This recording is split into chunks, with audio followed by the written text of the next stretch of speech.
اتنے بڑے لیول کی دشمنی دنیا میں کسی بھی دو مذاہب کے درمیان نہیں ہے جو جیوز اور کرسچنز میں.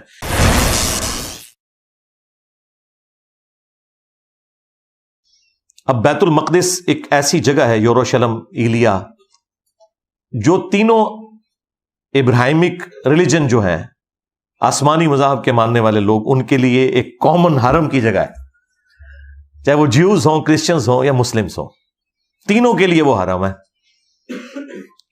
اور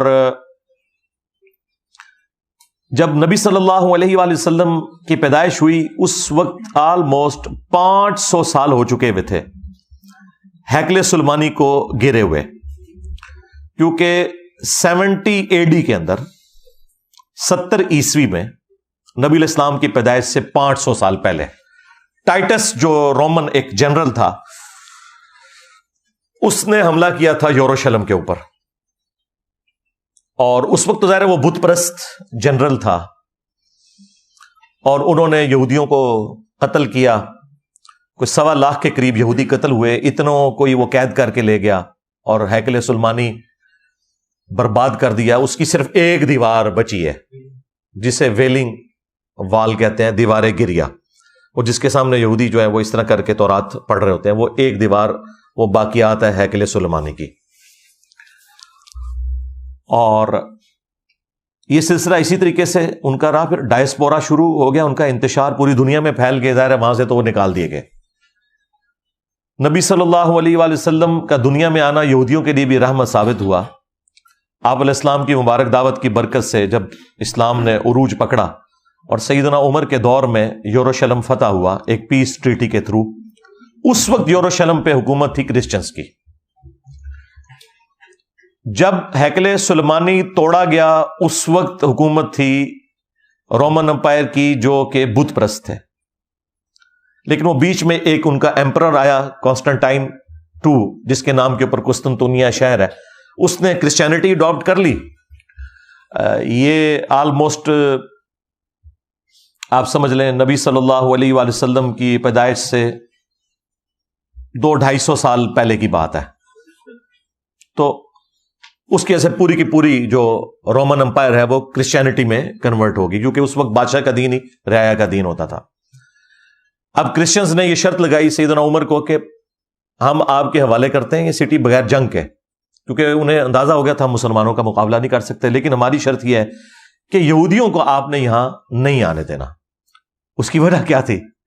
کرسچن یہ سمجھتے تھے کہ جسے ہم خدا کا بیٹا سمجھتے ہیں یا خدا سمجھتے ہیں، اس کے قاتل یہودی ہیں، کیونکہ انہوں نے صلیب چڑھوایا تھا رومنس کے ذریعے جیزس کرائسٹ کو.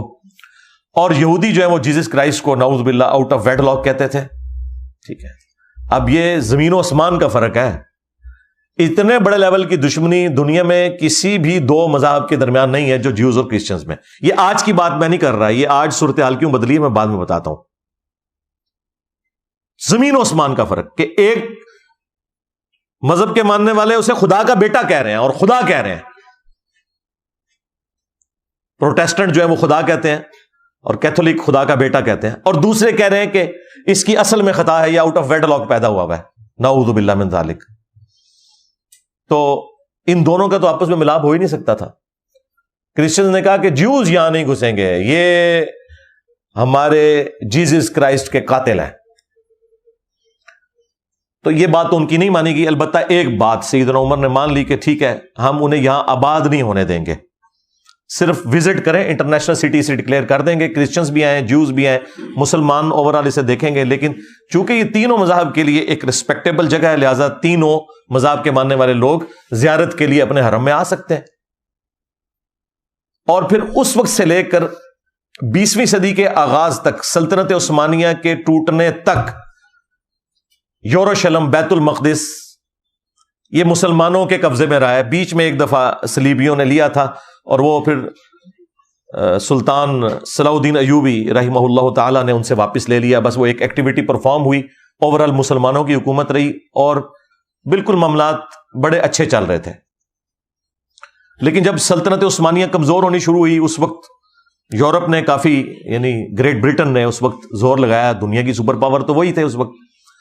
انہوں نے زور لگایا سلطان عبد الحمید رحمہ اللہ تعالیٰ کو، جو آخری باقیات تھے جو ٹرکی والوں نے ان کے اوپر ڈرامہ بھی بنایا ہے.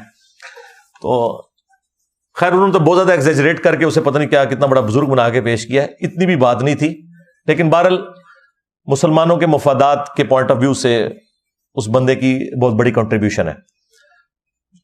الٹیمیٹلی انہوں نے پھر ڈیسائیڈ کیا کہ ٹھیک ہے ہم ان کو دوسرے طریقے سے نپٹیں گے.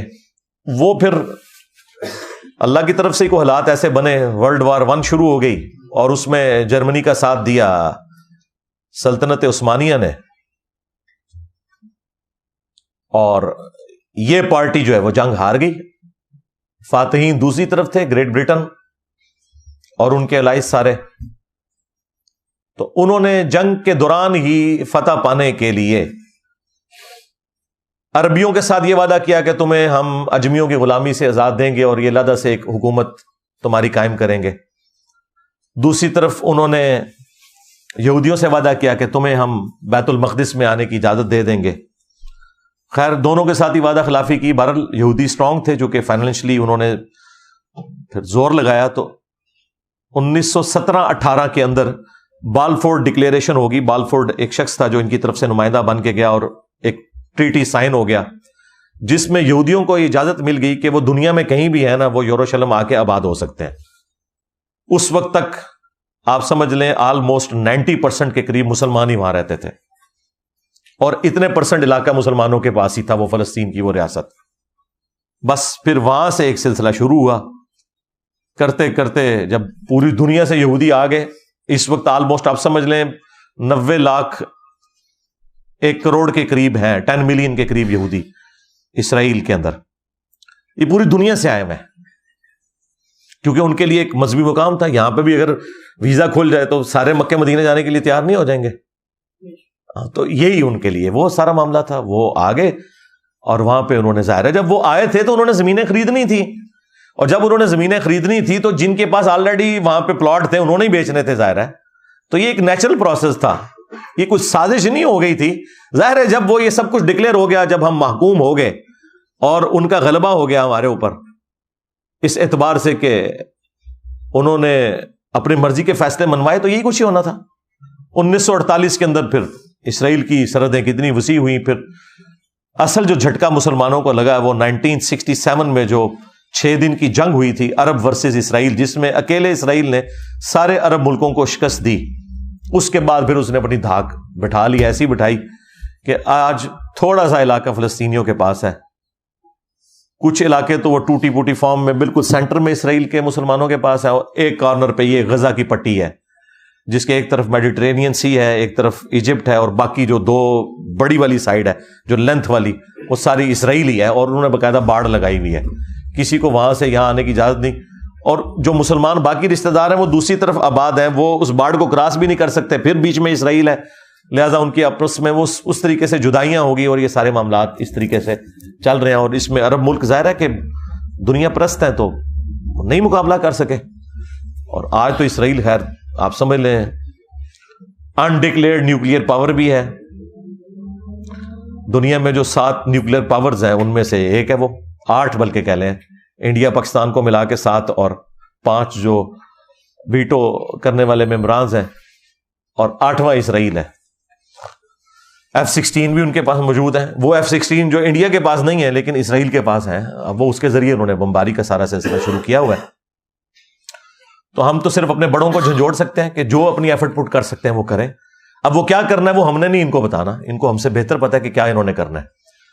ہم اپنے بھائیوں کے لیے دعائی کر سکتے ہیں کہ اللہ تعالیٰ ان کے لیے دنیا میں جو یہ اس طرح کی تکلیف ہے ان میں کوئی آسانی کی راہ ان کے لیے نکال دے, اور ان کی عزت آبرو جان و مال کی حفاظت فرمائے. بس یہ دعائیں ہم کر سکتے ہیں. ظاہر ہے اس سے بڑھ کر ہم نے کوئی دنگا و فساد تو کھڑا نہیں کرنا, صرف اپنے بڑوں کو ہائی لائٹ کرنا ہے کہ جن کے پاس اتھارٹی ہے, جن کے پاس فیصلہ کرنے کی صلاحیت موجود ہے, وہ اس معاملے کو آگے لے کے چلیں.